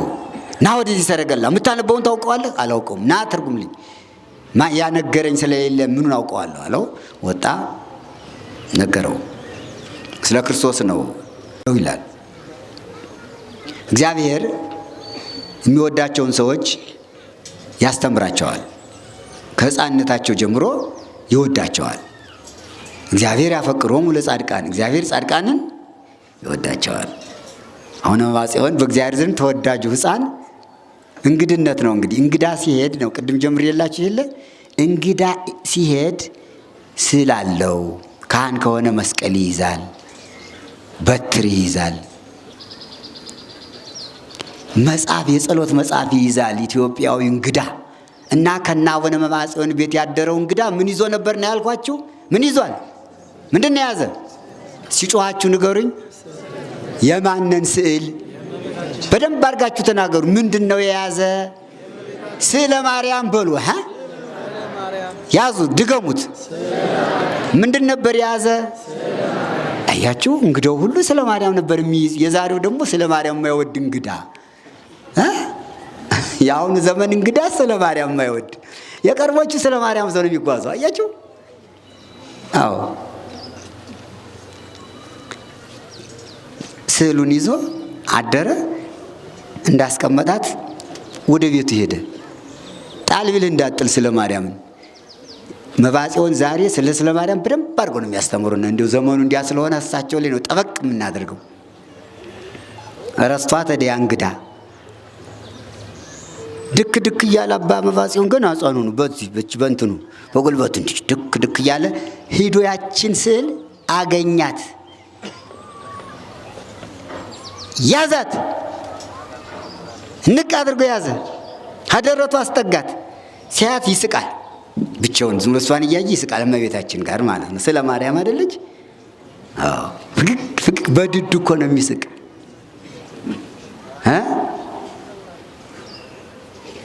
ጥርሱ ሳያወጣ እኮ ነው። አይገርማችሁም? ጥርስ ያላወጡ ሕፃናት እንዴት እንደሚወዷት። ዛሬ ጥርስ አውጥቶ ሁሉን እየበላ የሚጠላ ጥርሳም፣ ጥርስ የሌሉት ሕፃን፣ ጥርስ የሌላቸው ሕፃናት እንዴት እንደሚወዷት። ጥርስ ሳይኖራቸው እየሳቁ ያከበሯትን ጥርስ እያለው የሚነክስባት። አየኸው? ጥርሱን የሚነክስ ትውልድ። ቀድሞ ጥርስ የሌላቸው ትናንሾቹ ሕፃናት በድዳቸው ፍግግ ፍግግ እያሉ የተቀበሏል። አክሞሰሰ ይለዋል። ፍግግ ፍግግ አለ። መባጽዮን ገሩ ላይ ተጽፏል። ከገሩ ላይ ያለውን ነው። ይህን ልብ ለሁላችን ይስጠን፣ ፍቅሯን ታሳድርብን። ኋላ ቅፍ አድርጎ ይዞ እናቱ ልታጠበው ና ስትለው ይላል። ናጥባሽ እንዲቻ አድርጎ እንዳይቀማ እስኪ ያሳየኝ። አየኸው? ከወተቱ እኮ ማን ይበልጣል ማለት ነው? ማን በለጠ? የማርያም ፍቅር እኮ ይበልጣል። አየኸው? ሀሊብኑ ይላል፣ መዓርኑ ማየልብኑ ሰሊወትኑ አይድጎ ፍቅርች ይዘይክለኒ መኑ። አየኸው? ወተት ነው፣ ማር ነው፣ ሽቱ ነው የአንቺን ፍቅር የሚያስተወኝ እመቤቴ ይላል ሊቁ ደራሲው። ከአንቺ ፍቅር የበለጠ የለም። መኑ ያድገነ ፍቅሮ ለክርስቶስ እንዳለ ጳውሎስ። ሊቁ ደግሞ የአንቺን ፍቅር የሚያስተወን ከአንቺ ፍቅር የሚለየን የለም አለና በዚህ መሰረት ታናሹ ሕፃን ቅፍ አድርጎ ይዞ ሌሊት ራሱ በህልሙ እስኪ ቀስ አድርገን እናታል ሲሉት በፍጹም ከእጁ እንዲህ አድርጎ አይለቃትም። በህልሙ የሰማችሁ ነው። በውኑ ሳይሆን በምኑ እመቤታችን ሰው አባቶቻችን የሚወዷት በምናቸው ነው? በህልማቸውም በውናቸውም። አየው? ይሄ እኮ ነው ፍቅሯ። በህልማቸውም በውናቸውም ከልባቸው አትወጣም። አዎ፣ እኛም እንዲያርግ ነው መውደድ ያለብን። ሲጠሉ ወይም መጥላት ነው ወይም ደህና አድርጎ መውደድ ነው። ይሄ ለብ ለብ ያለ እንትን አይረባም። እዚያ ያችን ስዕል ይዘው ሕፃኑ አቡነ መባጽዮን ሳሉ ባለ ስዕሉን አባታቸው አገኘውና ከቤቴ መጥተህ አድረህ ሂደህ ዕቃ ረስተህ ሂደህ ልሰጥህ ብዬ ምንድን ነው ስዕለ ማርያም ረስቶታል። አዎ ረስቻታለሁ እና እንዴት አስቀምጭልሃለሁ። ማን ያዛት? አይ ነገሩስ አንድ ትንሽ ሕፃን አለ እሱ ይዞ አልሰጥም ብሎ ለእኛም አያሳየንም አለው። ትንበር እምኀበ ፈቀደት፣ ከወደደችበት ትቀመጥ ተዋት። ለሕፃኑን ወዳው ነው ንጹሕ ስለሆነ ቅዱስ አይደል ያ ሕፃን። ኢትክልዎሙ ለሕፃናት ይምጽኡ ያላቸው እኮ መድኃኒዓለም ለዚህ ነው ሕፃናትን ወደ እኔ ይምጡ አትከልክሏቸው አለ። እሷም የዋሂት አይደለች፣ ይህን የዋህ ወዳ ነው ተወው ያለችበት ትቀመጥ ተባለ። ማፄውን ያችን ስዕለ ማርያም ይዘው አደጉ። ለዚያች ስዕለ ማርያም እያመሳሰሉ ሰዓሊ ሆኑ ይላል። ስዕለ ማርያምን እየሳሉ እንደ ቅዱስ ሉቃስ ለሁሉ አዳረሱ። ስማቸው ፍቅረ ማርያም፣ የማርያም ፍቅር ያደረባቸው ጻድቅ ይባላሉ። እና ምእመናን እመቤታችን የሚወዷትን ጻድቃን ያብዛልን፣ የሚወዷትን ምእመናን ያብዛልን። እርግጥ እሷ እነሱ ስላላከበሯት እነሱ ስለጠሏት የሚጎልባት ነገር የለም። የራቃት ይርቃል እንጂ እሷ ክብርት ናት፣ ቅድስት ናት። ስዕለ ማርያም ክብር አለው። ኦሪት ዘጸአት ምዕራፍ 25 ላይ ስለ ስዕል ተመልከሉ። ኪሩብን ቅረጽ ያለ እግዚአብሔር ነው ራሱ። ስዕል የተሳለ በእግዚአብሔር ፈቃድ ነው። ከታቦቱ ላይ ኪሩቤልን ሳል ብሎ ሙሴን ያዘዘው እሱ ነው። እግዚአብሔር ያዘዘው ነው። ስዕል ማለት እግዚአብሔር የታዘዘ ነው እንጂ ተራ ነገር አይደለም። ቅዱስ ነው። አሁን የምናከብራቸው ስዕሎች ሁሉ ቅዱስ ስዕላት ነው የሚባሉ። አደጉ መዋፄውን እና ያችን ስዕል ይዘው ትምህርት ቤት ሄዱ። ትምህርት ቤት ሄደው ስዕላቸውን ያችን ስዕል ይዘው አይርባቸው አይጠማቸው፣ ሲርባቸው ደግሞ ስዕሏን ቀረብ ሲያደርጉ ሆዳቸው ይሞላል። አየው፣ ሆድ የሚሞላ በምንድን ነው? በመብላት አይደለም። አኮ በህብስት ክመ ዘይሃዩ ሰው በምግብ ብቻ አይኖርም። አላ በኩሉ ቃል ዘይወፅእ እምአፉ ለእግዚአብሔር፣ ከእግዚአብሔር ቃል በሚወጣው ከእግዚአብሔር አፍ በሚወጣው ቃል ነው እንጂ በቃል እግዚአብሔር ነው እንጂ ይላል። አሁን ሊቃውንቱ ትናንትና 5 ሰዓት ጀምረው እስካሁን ድረስ አራባቸውም፣ ይኸው አልጠማቸውም አሉ። ይኸው አሉ ቁመዋል። በእግዚአብሔር ቃል የእግዚአብሔር ቃል ምግብ ነው፣ መጠጥ ነው፣ መብል ብቻ አይደለም። እንዲያውም መብል የለመደ ሰው ይርበዋል ቶሎ። እውነቴን እኮ ነው። አሁን 6 ሰዓት መብላት ከለመደ በዚያች ሰዓት ካልበላ እንዲህ ነው የሚፋጭረው በ5 ጣቱ። ደግሞ የረሃብ ጥፍር እንደ ነብር ጥፍር ያለ ነው። ሀዚ ሙጥጥ እንዲህ ካልቀመሰ አያርፍም። 11 የሚበላም ከሆነ በ11 አንድ የሚበላ ሰዓት አስለምዱ። ምግባችሁ የእንትኑን 6 ሰዓት አትብሉ። 6 ሰዓት አዳምና ሔዋን ዕፀ በለስን በልተው ጸጋቸውን ያጡበት ሰዓት ስለሆነ አሁን 6 ሰዓት በቃ ካለፈች የተቀበረ የሞትም ይመስለዋል። አይመስላችሁም? አትብሉ 6 ሰዓት 6 ሰዓት አቡነ ዘበሰማያት ነው የሚደገም። በዚያ ሰዓት የሚበላ ሰው እንዲሁም ከባድ ነው፣ ለመግለጽ ይከብዳል። ስስታም ነው የሚሆን፣ ከሰው ጋር ሁሉ ይጣላል፣ ጠባይ የለውም። 6 ሰዓት የመብል ሰዓት ነው እንዴ? ማን ነው 6 ሰዓት ምሳ ብሉ ብሎ ያዘዘ? ዲያብሎስ በ6 ሰዓት እችን ዕፀ በለስ ቆርጣችሁ ብሎ ያበላባት ሰዓት ናት። ያች የስተት ሰዓት ናት። ነቢዩ ዳዊት ምን አለ? እምድርቅ ወምጋኔነ ቀትር ይለዋል። የቀትር ጋኔን የሚሰለጥንበት አጋንንት ይሰለጥናሉ 6 ሰዓት ሲሆን፣ ከዚያ ተጠበቁ ነው የሚለው። ማስለመድ ነው። ሌሊት 6 ሰዓት ተነስቶ የመንፈቀ ሌሊቱን አቡነ ዘበሰማያት መድገም ያላስለመደ ሰው እሺ አይለውም። መልመድ ነው ሁሉ። የጾሙን ሰዓት መልመድ፣ የጸሎቱን ሰዓት መልመድ እንደ አባቶቻችን እዚያ አቡነ መባጽዮን ስለ ማርያምን ይዘው ትምህርት ቤትም ሳይለቋት አብረው ኖሩ፣ አደጉ፣ ዲቁና ተቀበሉ። ወደ ዓለም ግባ አሏቸው። ልጃቸው አልገባም አሉ። በምንኩስና አገለግላለሁ ብለው ወሀብኩ ብፅዓቴ ድንግልናዬ ለመድኃኔ ዓለም ወለእሙ ድንግል፣ ለመድኃኔ ዓለምና ለእናቱ ለድንግል ማርያም ድንግልናዬን አስረክቤያለሁ፣ ተወኝ፣ አላገባም አሉ። እሺ አሏቸው። ሲኋላ አቡነ መባጽዮን ተማሩ፣ አደጉ፣ መነኮሱ። ተስካረ መድን እያሉ በየወሩ የመድኃኔ ዓለምን በዓል ያከብራሉ። በጣም በሰፊው ይዘክራሉ፣ ይደግሳሉ። ራሳቸው እንጨት ሰብረው ውሃ ቀድተው ወፍጮ ፈጭተው ዳቦ ጋግረው ጠላ ጠምቀው ይዘክራሉ። አቡነ መብዓጽዮን አዲያ የዘከሩት ዝክራቸው ድውይ ይፈውሳል፣ እውር ያበራል፣ ጋኔን ያወጣል። አብርቷል በታምር የመድኃኔዓለም ዛሬም እኔ ጠራቸዋለሁ። ኋላ ጸበሉ እንድትቀምሱ እሺ። የኔታ ክቡር ጌታው ሊቀ ሊቃውንት መንክር መኮንን የመምህራችን የእሳቸው ነው ይህ መታሰቢያ ዝክር። ጥቅምት 27 ቀን ዝክሩ የእሳቸው ነው አሁን የሚዘከረውና ከአቡነ መብዓጽዮን ሲያዝ ከሌሎችም ቅዱሳን ሲያዝ የመጣ ነው። ይፈውሳል። እንደው ታምሮ አንዱ ምን ይላል? ታምራቸው ላይ የተጻፈው አንዲት አይነ ስውር እናት አይኗ ማያይ ማየት የተሳናት እየተመራች ከዝክሩ መጣች። ከማህበሩ አንዲት ባለ ተስፋ መርታ አምጥታ ድርሳት ትታት ሄደች። ጠላውንም ጠጣች፣ ዳቦውንም በላች። ያቺ አይነ ስውር ወደ ቤቷ የሚወስዳት ሰው ግን የላትም። ያመጣት ታትዳለች። ምን አለች? ተስካረ መድን ይሉታል። ይህንን ዝክሩን ተስካረ መድን ነው የሚሉት። የመድኃኔዓለም መታሰቢያ ማለት ነው። ተስካረ መድን ሆዴ ሞላ፣ በላሁ ጠጣሁ፣ ግን አይነ ስውር ስለሆንኩ ማን ይወስደኛል? እስቲ ፈውሰኝ አለችና ጽዋው የጠጣችበትን ጽዋ የጠላውን እንጥፍጣፊ እንዲች አደረገችና አይኗን ኳል ስታደርግ አይኗ በራላ።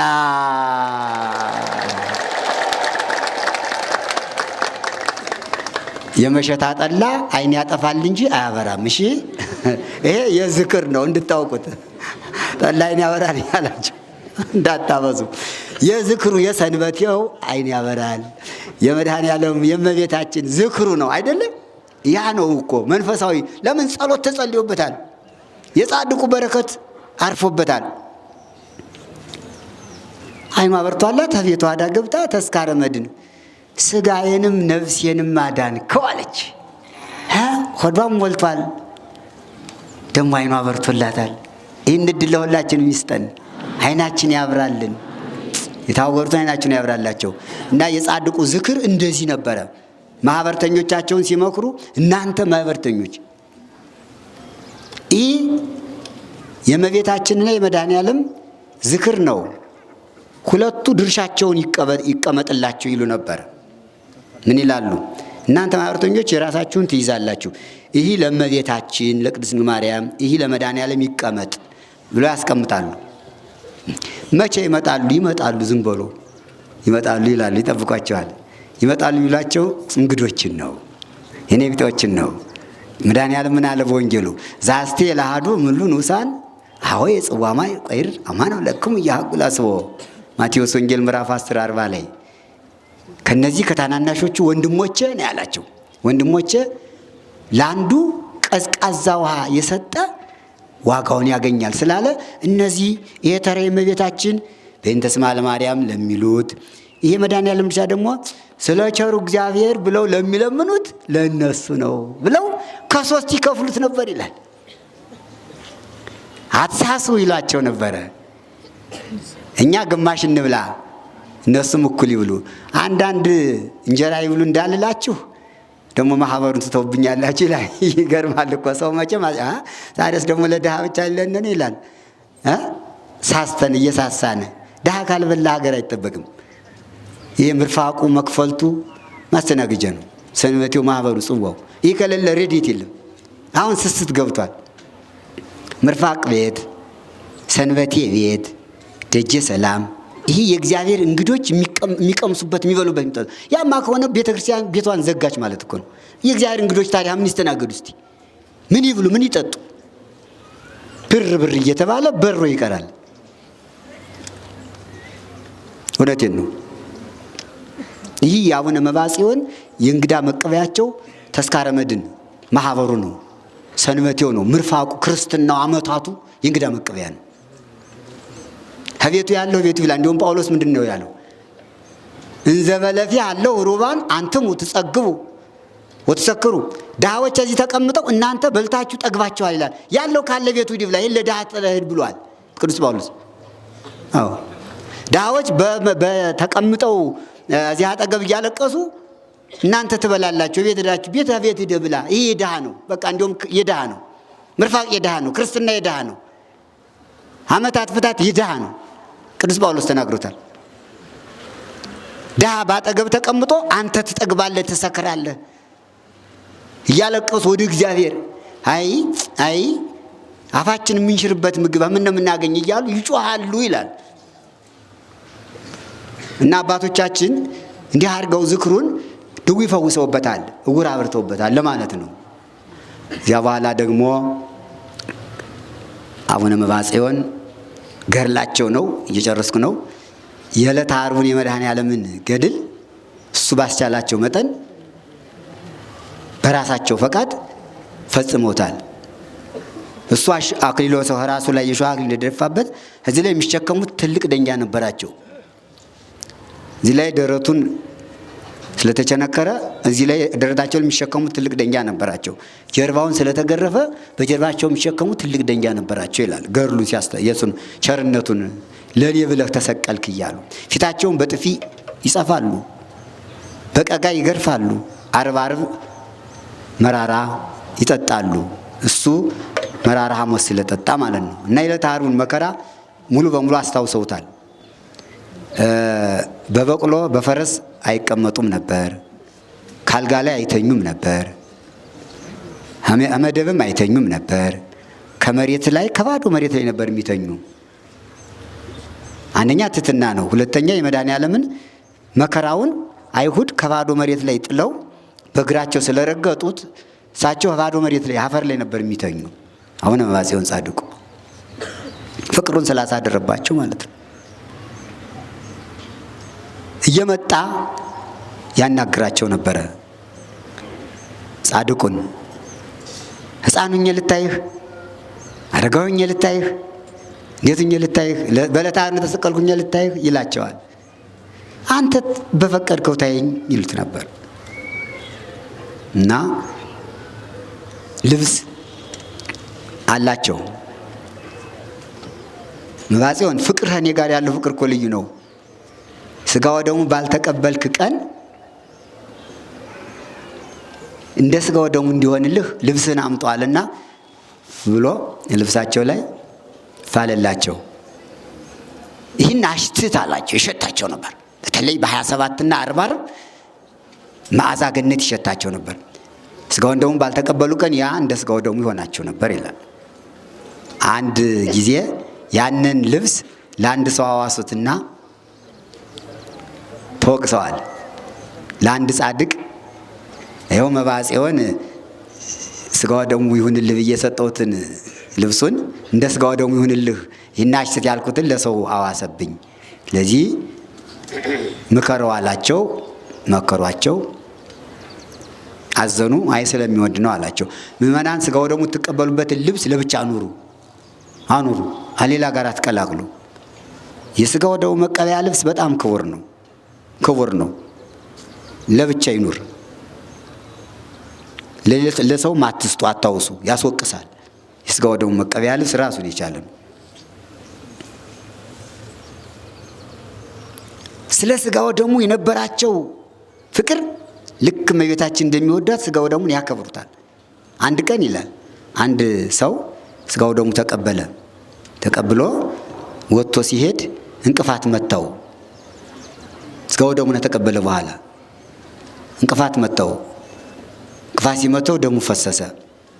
ጻድቁ እየተከተሉ ከመሬት የሚወድቀውን ደሙን አፈሩን እየሰበሰቡ ያዙና ከቤት አብረው ገቡና ቁጭ ብለው ሄደው እግሩን እንደ እንትን ላሱት ይላል የሰውየውን እግር።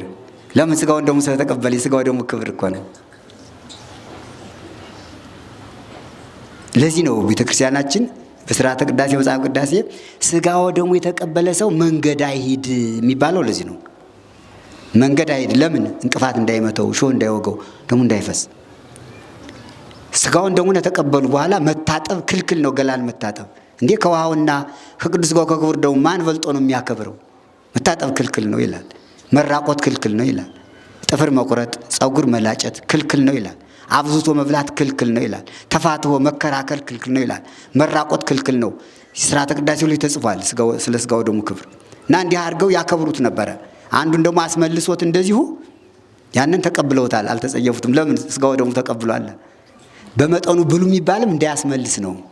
ሥጋው ደሙ የተቀበለ ሰው ጥቂት ነው የሚበላ። ያስመልሰው እንዳያስመልሰው። ጻድቁ ግን ያስመለሰውን ተቀብለውታል፣ ተልከውታል። የጌታዬ ሥጋ የጌታዬ ደም ብለው አክብረውታል። እስከዚህ ድረስ ሥጋው ደሙ ክብራል፣ ያከብራል፣ ይወዳሉ። በጣም ታላቅ ሰው ናቸው። የዛሬው በዓላችን የመጨረሻው ማጠቃለያው ሕፃን ሁኖ መጣላቸው መድኃኔዓለም። አዩት፣ የወርቅ ብትር ይዟል፣ እንደዚች የወርቅ ዘንግ ይዟል። እንዲህ እያደረገ ያሳያቸዋል፣ ይጫወታል። አዩዋትና ስታምር ይቺ የወርቅ ዘንግ ብለው ተመኟት። አላቀረብ አለ።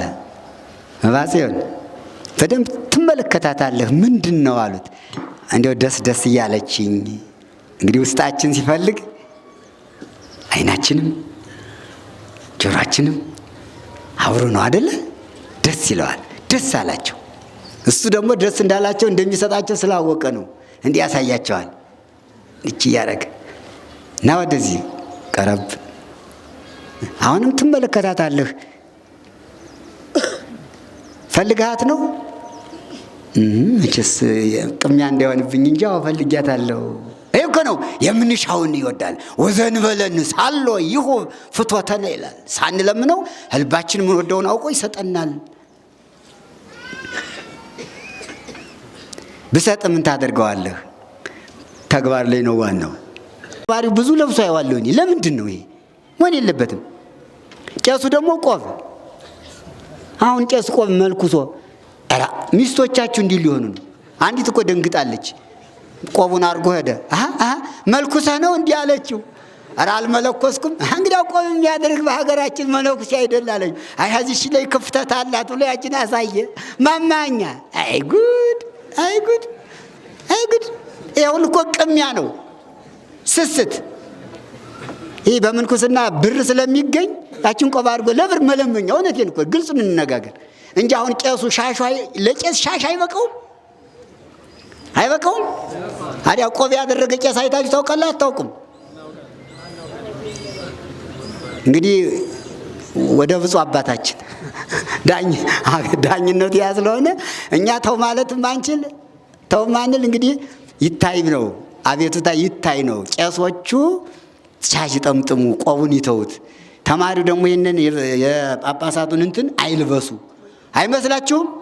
ወይባ አሁን ይኸው ወይባ ለብሷል። አንታው ምንድነው እንተ ይሄ መነኩሴ ወይባ ለመነኩሴ ነው። ሕንፃ መነኩሴ ላይ ተጽፏል። ወይ ይልበሱ እምአልባሰ ጻድቃን ይላል። ከጻድቃን ልብስ አይልበሱ አርዲቶች። አርዲት እኮ አይልበሱት መገዳሙ ያሉት። የፍጹማን ነው ይሄ ወይባው። አሁን እናንተ ለብሳችኋል። ማን የፈቀደላችሁ ወይባ እንድትለብሱ? ክልክል ነው። ለመነኩሴ ብቻ ነው። አሁን ዝም ብሎ በቃ መንጠራራት፣ ሳይመነኩሱ መነኩሴ መምሰል፣ ገዳም ሳይገቡ ወይባ መልበስ፣ ገዳማዊ መምሰል። ምንድን ነው ይሄ ሁሉ? ይሄ ሩጫ የት ሊደረስ ነው? መች ቀደም አዲያ ሩጦ ወይባ ለባሹን አቁም ቢሉት አይቆም። አውልቆታል። ነገ ገዳማዊ ነህ ና ግባ የእርድና ስራ ቢባል ኧረ እጁን አለስልሶ ቁጭ እና ስራው ነውና ምን ትሰራበታለህ አላቸው። አሁን አንተ ወይባ ለብሰሃል ምን ትሰራበታለህ ብዬ ጠይቅ፣ መልስ የለም አለ። የለም የእርድና ስራ ትሰራለህ? አስረም መልስ ጥያቄ አለ። በለበስነው ልብስ በምንሰራው ስራ እንጠየቅበታለን። እና አቡነ መባጽዮንን ይችን ብትር ብሰጥህ ምን ታደርጋታለህ አላቸው። እኔ ስራውን አንተ ነው የምታውቅ። ይሄ ነው ደግሞ ጥሩነቱ ደስ የሚለው። ቅዱሳን እኔ እናደርጋለሁ ብሎ አይፈክሩም። አንተ ታውቃለህ እንደ ቸርነትህ አላቸው። ነው አዎ የኔን ቸርነት አዎ በል እንግዲያው እኔ በዕለተ ዓርብ የጀመርኩት ነፍሳትን ማውጣት አይቋረጥም። እኔ የሰራሁትን ስራ ትሰራላችሁ ብዬ ለአባቶችህ ለሐዋርያት እንደነገርኳቸው እያም ባይበለጥ ትሰራላችሁ ስላልኩኝ እችን ያዝና ሄደህ በሲኦል ያሉ ነፍሳትን እንድታወጣ ፈቅጄልሃለሁ አላቸው። ያቺ በትረ ወርቅ የወርቅ በትር ዘንግ ናት። እዚያ በኋላ ሲኦል ሄደ። ነፍሳትን ይዘው ወጡ። በዚያች በትረ መስቀል በትረ ወርቅ እሱ በሰጣቸው ነፍሳትን ከሲኦል የኃጥአንን ነፍሳት አወጡ። ኢመጻእኩ ጸው ጻድቃነ አለ ኃጥአነ ለንስሐ የተባለው እኮ ይሄ እኮ ነው። እዝራ ሱቱኤል ደግሞ በመጽሐፉ መጽሐፈ እዝራ ሱቱኤል ምዕራፍ 7 ቁጥር 33 ላይ እስመ ለነ ለኃጥአን ለእመ መሃርከነ ውእተ አሚረ ትሰመይ መሐሪ። እኛን ኃጥአንን ብትምረን ያን ጊዜ አንተ መሐሪ ትባላለህ። ወለጻድቃን እሰ ምግባሮሙ ትምህሮሙ ወትየስሙ ከመ ጽድቆሙ። ጻድቃንን ግን እንደ ስራቸው ዋጋቸውን ስጣቸዋለህ ይላል። ዛሬ ሲመረገድ ያደረው ዚቁ መጻእኩ ጸው ጻድቃነ እስመ ለነ ለኃጥአን የኔታ ያዘጋጁት የኔታ ሊቀ ሊቃውንት መንክር መኮንን በረከታቸው ይድረሰን። ቀለሙ ሁሉ አዘጋጅተው በዓሉ እንዲከበር ዝክሩን ሁሉ ጀምረው ይህ ራሱ የዛሬው ክብረ በዓል ይንታ ነው። ብፁዕ አባታችንም ይገልጹልናል። ኋላ ሙሴኒ ሁሉ እዚያ ወዲህ የተባለ እስመ ለዓለሙ ሁሉ በይንታ ነው የጀመሩት። እንዲያውም ይሄ ቆርቆሮው ለብሶ ታድሶ ያን ጊዜ ነው እስመ ለዓለሙ ሙሴኒ እንዲባል ዘሐንጽ ያዕቆብን ይቤ ዘየታንጽ ቤተ እግዚአብሔር ዳዊትን ይቤ እያለ ስለ ቤተ መቅደስ የተናገሩት ያን ጊዜ ነው። አሁንም ዘንድሮ ይሄ ተሰርቷል። በእውነቱ እስመ ለዓለሙም ሁሉም ይመሳሰላል እና ቃል ኪዳን ይሰጣቸው የመድኃኔዓለም በ27 5,000 ነፍሳትን እንድታወጣ ዓርብ 340 ነፍሳትን እንድታወጣ ፈቅጄልሃለሁ አላቸው። ለምንድን ነው እንደሰጣቸው? ገድላቸው ዋጋቸው የጻድቃን ለነሱ ብቻ ሳይሆን ለሌላው ስለሚተርፍ ለኃጥአን ስለሚለምኑ ማለት ነው። ስለዚህ ረሳይኩ ከአምላኮ ለፈርዖን የፈርዖን አምላክ አድርጌሃለሁ ብሎ ለሙሴ እንደሰጠው ጻድቃንን የጸጋ አማልክት አድርጓቸዋል። ያማልዳሉ፣ ያስታርቃሉ፣ ነፍሳትን ያወጣሉ። እሱ ከፈቀደው ሁሉ ይሆናልና የዛሬው በዓላችን አቡነ መብዓ ጽዮን ቃል ኪዳን የተቀበሉበት በዓል ነውና የመድኃኔዓለም ደግሞ የበዓለ ስቅለቱ መታሰቢያ ነውና ከዚህ በዓል ደርሰን ለማክበር ያበቃን አምላካችን ስሙ የተመሰገነ ይሁን። የጻድቁን በረከት በሁላችን ላይ ያሳድርብን። የእመቤታችን ፍቅር በአቡነ መብዓ ጽዮን እንዳሳደረ በእኛም ያሳድርብን። የቅዱስ ሥጋውን የክቡር ደሙን ፍቅርና ክብር በጻድቁ በአቡነ መብዓ ጽዮን ልቡና አሳድሮ ለሥጋው ለደሙ ክብር እንደሰጡት እኛም ሥጋውን ደሙን ተቀብለን እንድንከብርበት ክብር እንድናገኝበት ቅዱስ ፈቃዱ ይሁንልን። እግር መንገዴን ቅድም እንዳልኩት ጸበሉን ቀምሳችሁ እንድትቶ እዚያ ታች እንትን ተጥሏል። በታችኛው በር ይታያችኋል። ድንኳን ተጥሏል። ለእናንተ ነው። ከዚያ ገብታችሁ ቀምሳችሁ ጸበሉን ትሄዳላችሁ። ድውይ ይፈውሳል ብያችኋለሁ። ካመንበት ሁሉ ያድናል ነው። በዓሉን ሰላም በዓል ያድርግልን። የቅዳሴው ሰዓት ደርሷል። አስቀድሳችሁ እስካሁን ደግሞ የምትቀበሉ ተቀብላችሁ ሊቃውንቱን ጸበሉን ቀምሳችሁ እንድትሄዱ በልዑል እግዚአብሔር ስም እያሳሰብኩ ትምህርቴን እዚህ ላይ ጨርሳለሁ። እንግዲህ አጥሩ እንደምታዩት ነው፣ አላለቀም። ይኸው ደጀ ሰላሙም ሁሉም መግቢያውን በሩም ሰፍቷል እስከዚህ ድረስ። አሁንም ብዙ ሰው ነው ያለ። ቦታው ሰፊ ስለሆነ ነውና ለማስጨረስ እግዚአብሔር ይፍቀድልን። በጸሎታችሁ አስቡን፣ አግዙን። በገንዘብም የቻላችሁትን እገዙ። ብዙ አንጨቀጭቃችሁም። እንዲሁም ምእመናን ገንዘብ ገንዘብ ሲሏችሁ አትወዱም አይደል? አዎ፣ ዝም ብሎ ነካ አድርጎ የውዩት ብሎ ስራውን ማሳየት ነው። አይን ያያል። አይን ካየ በኋላ ይህን አምጡ ብንላችሁ ይኸው እንግዲህ ጀመሩ ነው የምትሉና አንጀምርም። መሀል ደርሰናል፣ ጀምረናል። እንድንጨርስ እገዙን እንላለን። ወስብሐት ለእግዚአብሔር። ይቆየን። አሜን። እዚህ ቀጥሎ ብፁዕ አባታችን አቡነ ዮሐንስ በእውነቱ ከቅዱስ ሲኖዶስ ጉባኤ ተንብተው ነው የመጡ። ደከመኝ ሳይሉ ሳይደክማቸው ይህን በዓል በመካከላችን ተገኝተው ለማክበር መጥተዋልና እስኪ አንድ ጊዜ እጃችሁን አጨብጭባችሁ እንኳን ደህና መጡ በሏቸው። እንኳን ደህና መጡ ብፁዕ አባታችን፣ እንኳን ደህና መጡ ብፁዕ አባታችን። ይኸው እንግዲህ ብፁዕ አባታችን ገዙ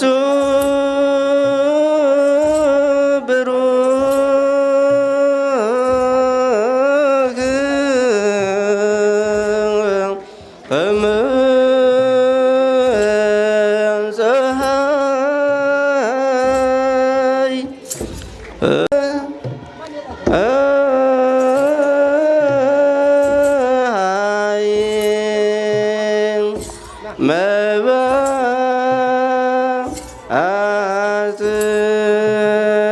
ጽዮን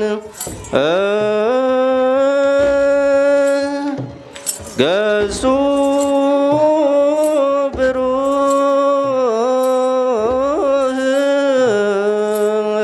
ከመ ፀሐይ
ቅዱሳን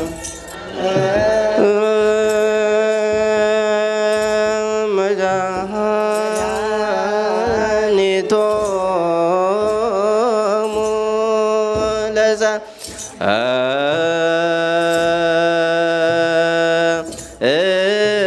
እስመ ውእቱ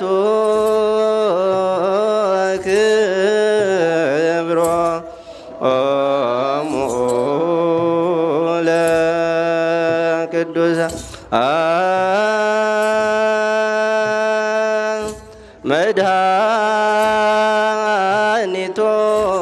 መድኃኒቶሙ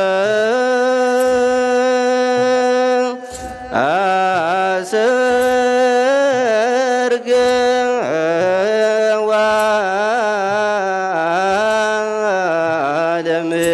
ወለምድር በጽጌሮም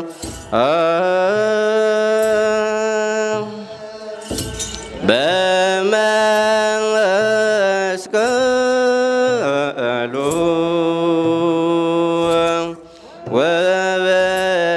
ወበቃሉ አሰርገ ወለመንበረ መንግሥት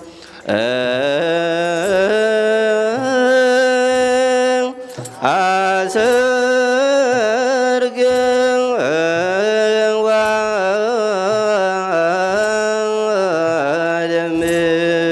ወለምድር በጽጌሮማ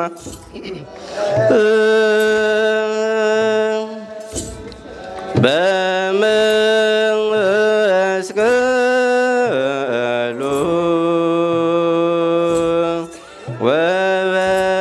ወበቃሉ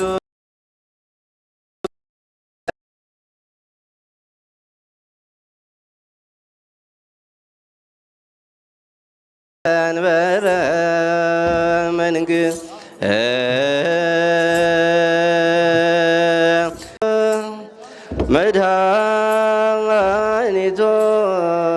መድኃኒቶሙ ለጻድቃን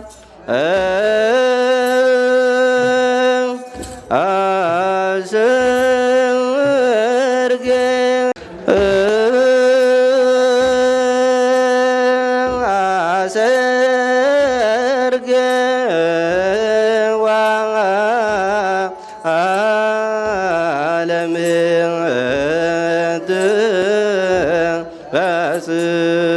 የሮማ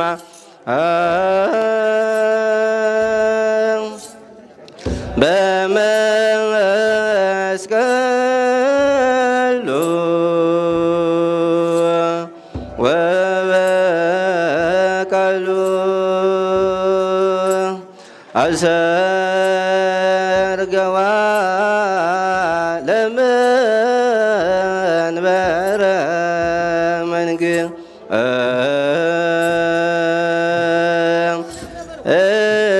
እስመ ውእቱ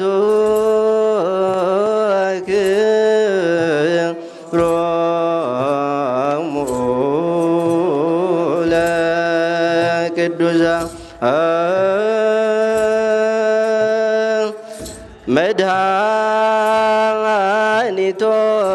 መድኃኒቶሙ ለጻድቃን እልል እያላችሁ ያጨበጨባችሁ እስመ ውእቱ ክብሮሙ ለቅዱሳን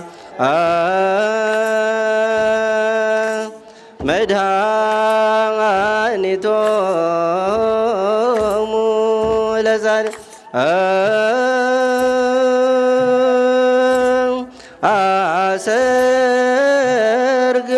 አሰርገዋ ለምድር በየሮማ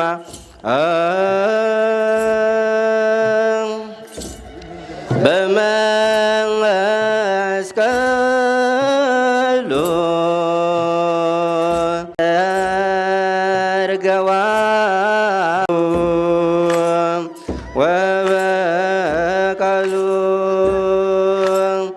አሰርገዋ ለመንበረ መንግሥት እስመ ውእቱ ክብሮሙ ለቅዱሳን መድኃኒቶሙ ለጻድቃን እስመ ውእቱ ክብሮሙ ለቅዱሳን መድኃኒቶሙ ለጻድቃን አሰርገዋ ለምድር በጽጌሮማ በመስቀሉ ወበቃሉ አሰርገዋ ለመንበረ መንግሥት አሰርገዋ ለምድር በጽጌሮማ በመስቀሉ ወበቃሉ አሰርገዋ ለመንበረ መንግሥት እስመ ውእቱ ክብሮሙ ለቅዱሳን መድኃኒቶ እልል እያላችሁ ውእቱ ክብሮሙ ለቅዱሳን መድኃኒቶሙ ለጻድቃን አሰርገዋ ለምድር በጽጌሮማ በመስቀሉ ወበቃሉ አሰርገዋ ለመንበረ መንግሥት አሰርገዋ ለምድር በጽጌሮማ በመስቀሉ እስመ ውእቱ ክብሮሙ ለቅዱሳን መድኃኒቶሙ ለጻድቃን እስመ ውእቱ ክብሮሙ ለቅዱሳን መድኃኒቶሙ ለጻድቃን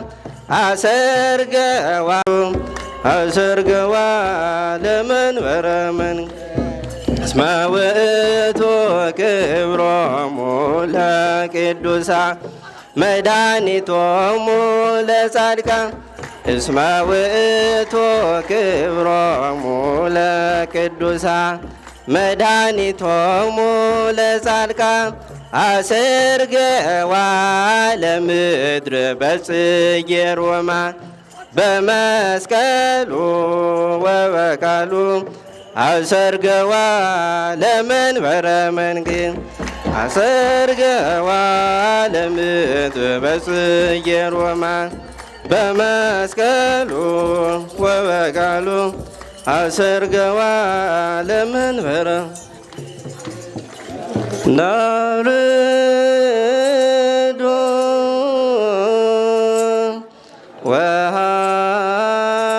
ወሃበ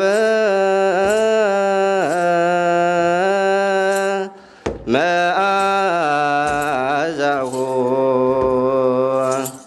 ከመ ይትበሳህ ኩሉ በጸጋሁ አውያ ጸገዩ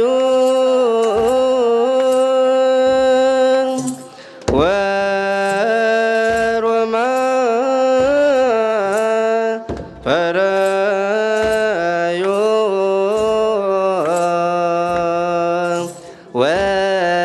ወልድ እሁየ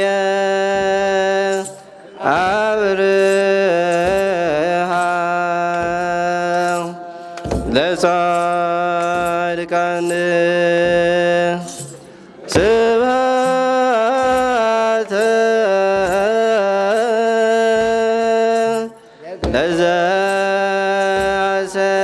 ለዘአሰርገዋ ለምድር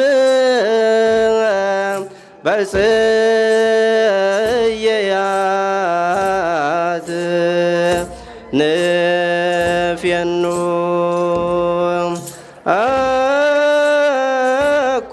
አኮቴት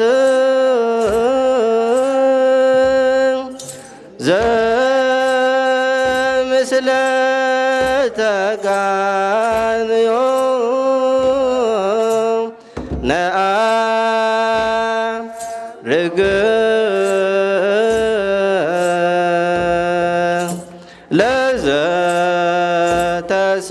ለዘተሰቅለ ዲበ ዕፀ መስቀል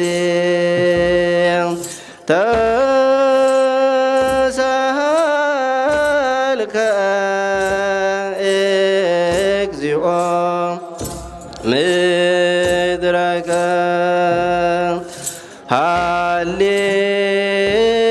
ሃሌሉያ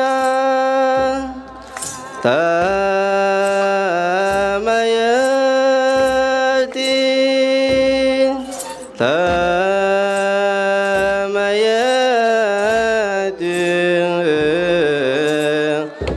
ሰላም ሰጣዊት በስመ አብ ወወልድ ወመንፈስ ቅዱስ አሐዱ አምላክ አሜን። ልዑልና ገናና ፈጣሪያችን እግዚአብሔር ዓመቱን በሰላም አሳልፎ እዚህ ዕለት እሱን ስሙን ከምንጠራበት የተባረከ ዕለት ስላደረሰን መድኃኔዓለም ስሙ የተመሰገነ ይሁን። የተወደዱ ሊቀ ሊቃውንት ዕዝራ ሐዲስ እንግዲህ ከሳቸው ጀምሮ በየስማችሁ በየማዕረጋችሁ የአብነት መምህራን፣ የጉባኤ መምህራን፣ ደቀ መዛሙርት፣ ምእመናን፣ ምእመናት፣ ወንዶችም ሴቶችም ሕፃናት ሁላችሁንም በልዑል እግዚአብሔር ስም እንደምን ዋላችሁ እላለሁ። እንደምን ዋላችሁ። እንኳን እዚህ ዕለት በሰላም አደረሳችሁ። አሜን። እዚህ ዕለት ያደረሰን ይህን የተወደደ የተባረከ ዕለት የሰጠን በቅዱስ ቤተ ክርስቲያኑ በአውደ ምሕረቱ በስሙ የሰበሰበን አምላካችን የተመሰገነ ይሁን። እስመ ከመዝ አፍቀሮ እግዚአብሔር ለዓለም እስከ ወልዶ ዋህደ መጦ ሀቢበ ኩሉ። እግዚአብሔር አንድያ ልጁን ተቀዳሚ ተከታይ የሌለውን አንድያ ልጁን ውድ ልጁን መድኃኔ ዓለም ኢየሱስ ክርስቶስን እስኪሰጥ ድረስ ዓለሙን እንዲሁ ወዶታል ይላል ዮሐንስ ወንጌል ምዕራፍ 3 ውስጥ እና ምንም የሰው ልጅ በራሱ ሞትን ጠርቶ ቢያመጣ ኃጢአተኛ ቢሆንም ቅሉ ምንም እንኳ እውነተኛ ፈራጅ ሆኖ ከገነት ቢያወጣውም ምንም እንኳ ገነትን በሱራፊ በሰይፈ ሱራፊ ቢያስጠብቅም እግዚአብሔር ሰውን ሲፈጥር በዓላማ ነው። ለዓላማ ነው የፈጠረው። የእግዚአብሔር ዓላማ ደግሞ በማንም በምንም ሊሰናከል ተሰናክሎ ሊቀር አይችልም። የእግዚአብሔርን ዓላማ ማኮላሸት የሚችል ምንም አይነት ፍጥረት የለም። እግዚአብሔር ያሰበው እንዳሰበው ባሰበው መጠን ይሳካል እና እግዚአብሔር ሰማይና ምድርን ፈጥሮ በመጨረሻ ሰውን ነው በአርአያው በአምሳሉ የፈጠረው። ሰውን በአርአያው በአምሳሉ የፈጠረው ደግሞ ለሕይወት ነው፣ ለሞት አይደለም የፈጠረን። ሞትን ያመጣ ነው ራሳችን ነን። እሱ ግን ለሕይወት ነው የፈጠረን። እናም እግዚአብሔር ለሕይወት ስለፈጠረን ሰው በራሱ ሞትን ቢያመጣም ከወገነት ቢወጣም እውነት ቢፈረድበትም ዓላማውን ማሳካት ስለነበረበት ሰውን ስለወደደው ከሌላው ፍጥረት ሁሉ በተለየ በራሱ መልክ ስለፈጠረን ስለዚህ በመጨረሻ እንደ ተስፋ ቃሉ አንድያ ልጁን ውድ ልጁን ኢየሱስ ክርስቶስን ውረድ ተወለድ ብሎ ከመቤታችን እንዲወለድ ያደረገው የሰውን ልጅ ስለወደደው ነው። እንደ ሰው አስተሳሰብ ቢሆን ኖሮ የሰው ልጅ ጠላቱ ሲወድቅለት ጠላቱ ሲጠፋለት ደስ ይለዋል እንጂ እንደገና የሰውን ልጅ ለማዳን ሕይወቱን ይሰጥለታል? እንዴት አድርጎ? እግዚአብሔር ግን የሰው ልጅ በመጥፋቱ ደስ አላለው። እናም የሰው ልጅ የሚድንበትን ተስፋውን ከአዳም ጀምሮ በአበው በነቢያት ሲያናግር ቆይቶ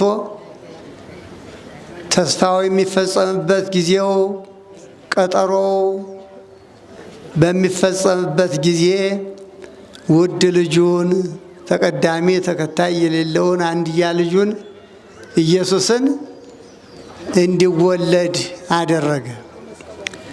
እንዴት አድርጎ? መጀመሪያ ንጽሕት እናቱን አዘጋጅቶ አስቀምጧታል። ንጽሕት አድርጎ ከኃጢአት ጠብቆ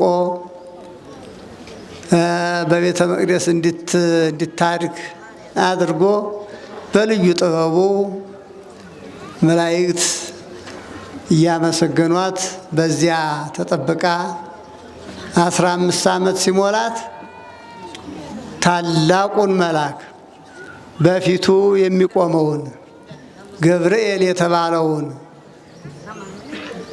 መልአኩን ወደ እመቤታችን ላከ ይላል። የሉቃስ ወንጌልን ስታነቡ ይህን ታገኙታላችሁ። ከምዕራፍ 1:26 ቁጥር አንስቶ ስታነቡት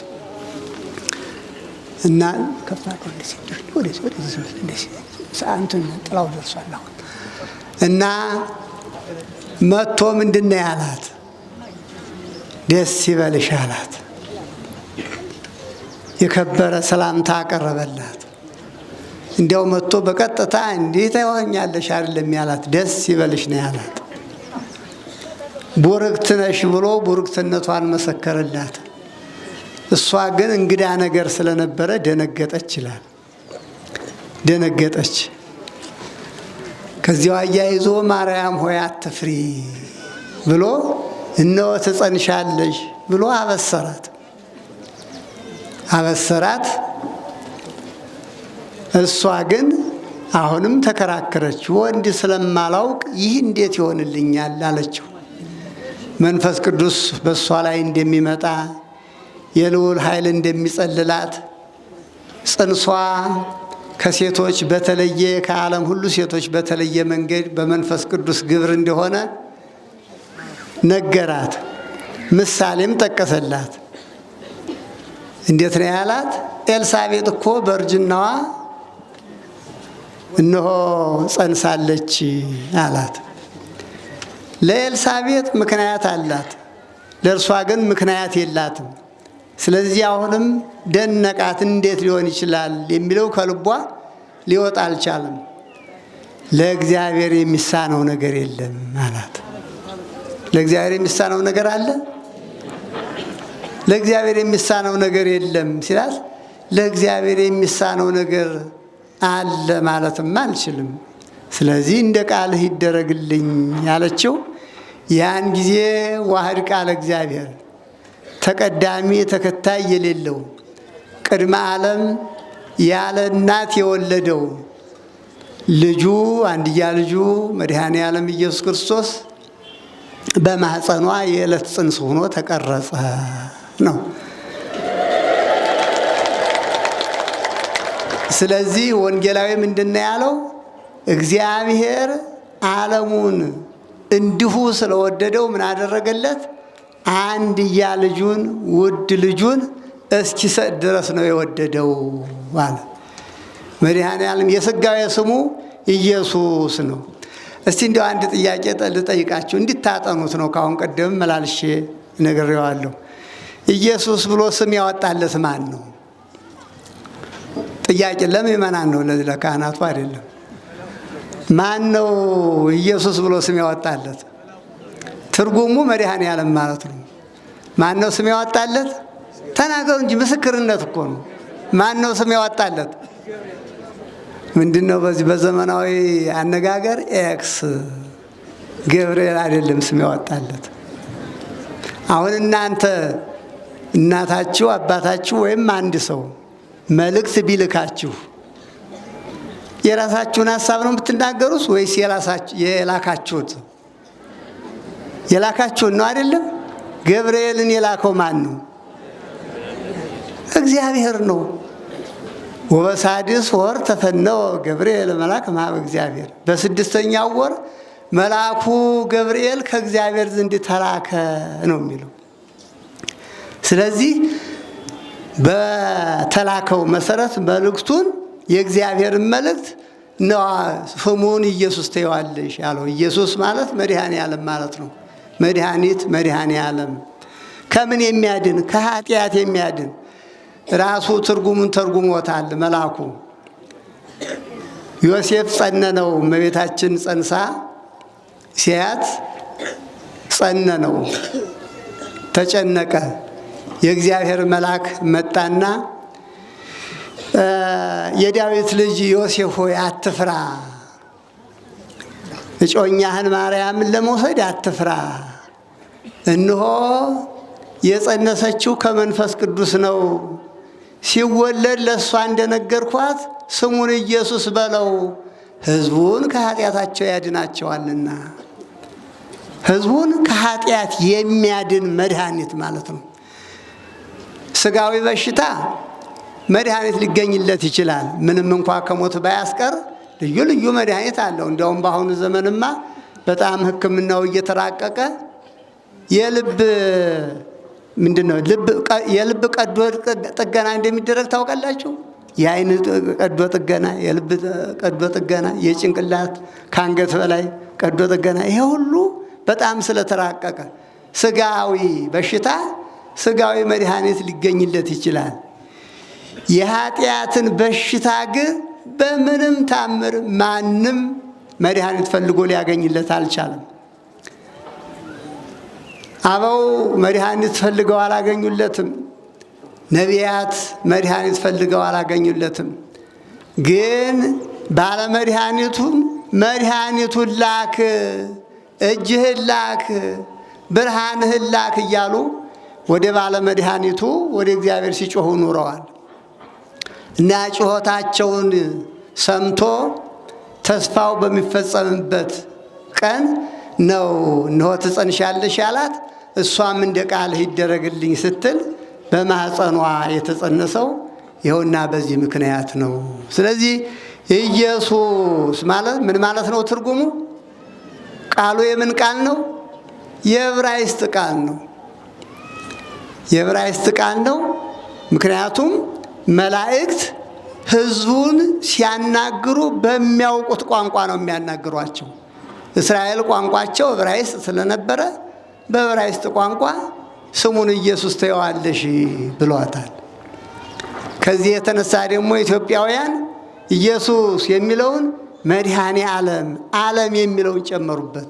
መድኃኒት የሚለውን መድኃኔ ዓለም፣ የዓለም መድኃኒት ብለው ጨመሩበት። ስሙን ለመሻር ያንኛውን ለማስረሳት አይደለም፣ የበለጠ ለመተርጎም ስላሰቡ ነው። እና መድኃኔ ዓለም የሚለው የግዕዝ ቃል ነው። ኢየሱስ የሚለው የዕብራይስጥ ቃል ነው። ቤተ ክርስቲያን ሁለቱንም ትጠቀምበታለች። እና ስሙን ጠርተን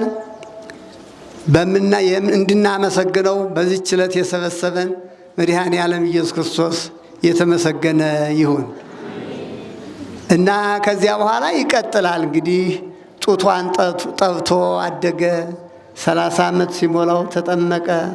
3 ዓመት አስተምሮ በማእከለ ምድር በቀራንዮ በዕለተ ዓርብ ስለኛ ተሰቀለ። ስለኛ ተሰቀለ።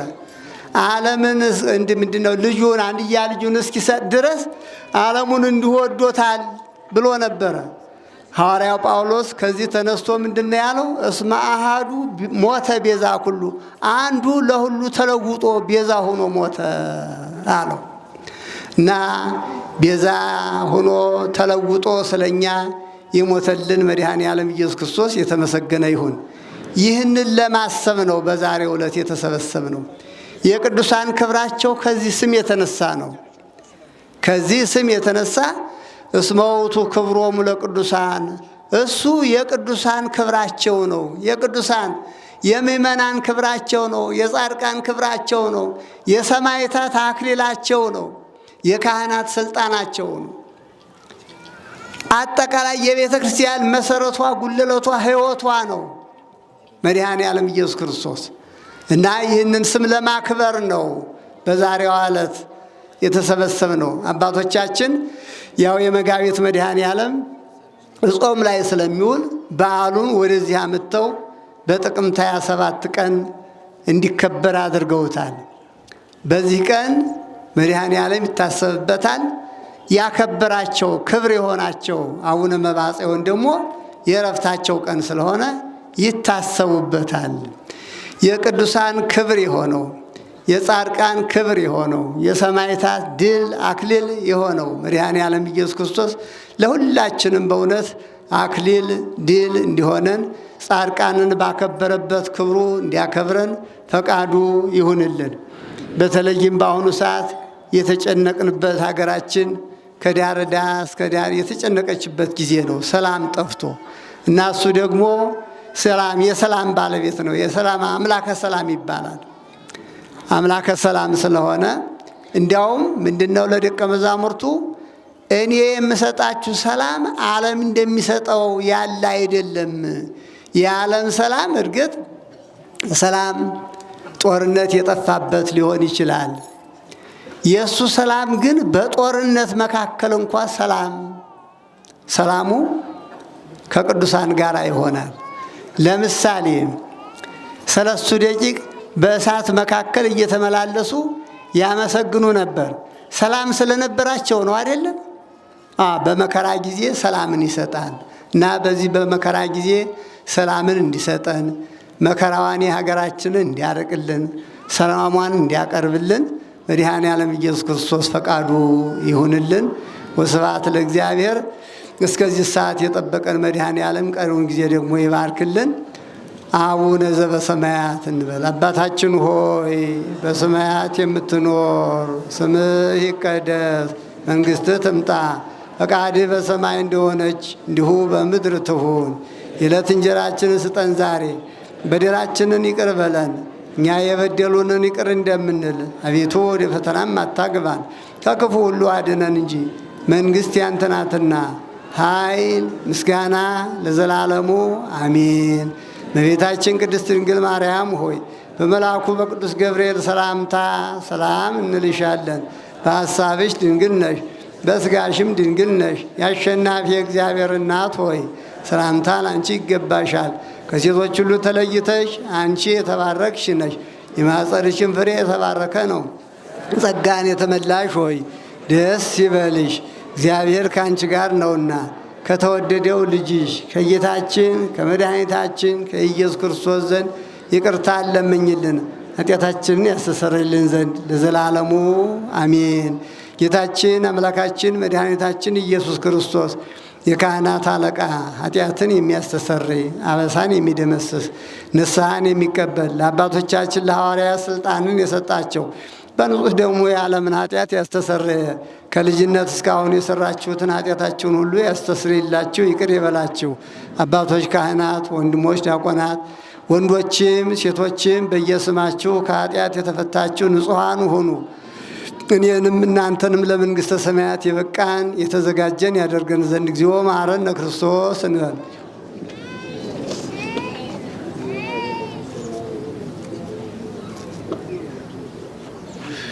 በእንተ እግዝእትነ ማርያም መሐረነ ክርስቶስ።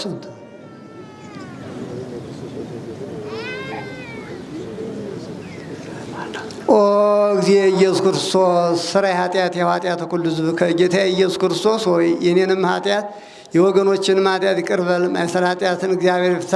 እግዚአብሔር ይባርካችሁ።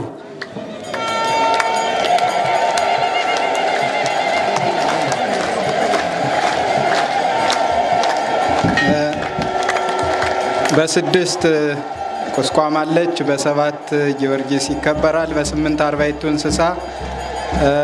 በተጨማሪ የመጋቤ ምስጢር የኔታ ተሾመ መታሰቢያ ስላለ ዳዊት እንድትደግሙ ተብላችኋል። በ9 የሰለስቱ ምዕት ክብረ በዓል አለ። በ11ም እንዲሁ ቅዱስ ያሬድ ገዳሙ ላይ ክብረ በዓል አለ። በ12 የሚካኤል። ስለዚህ በዚህ ሁሉ መጣችሁ እንድታከብሩ ማሳሰቢያ ተሰጥቷል። ሊዳችሁ እንድታከብሩ